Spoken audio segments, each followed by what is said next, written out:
PKS dengan Nasdem usul Andika Perkasa dan Khofifa jadi cawapres dampingi Anies. Partai Nasdem disebut mengusulkan Panglima TNI Andika Perkasa dan Gubernur Jawa Timur Khofifa Indar Parawansa sebagai calon wakil presiden mendampingi Anies Baswedan di tahun 2024.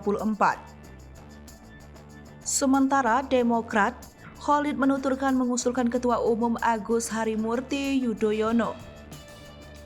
Sebaliknya, ia menuturkan PKS kemungkinan mengusulkan mantan Gubernur Jawa Barat Ahmad Heriawan.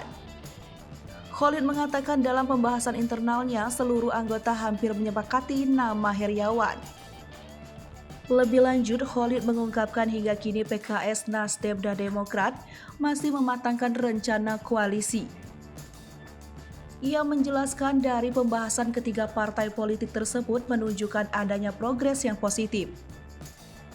Sebelumnya, Ketua Umum Partai Nasdem Surya Paloh resmi mendeklarasikan Anies sebagai capres partainya.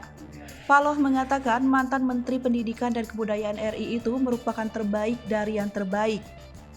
Paloh meyakini Indonesia menjadi negara yang bermartabat jika Anies terpilih menjadi Presiden RI.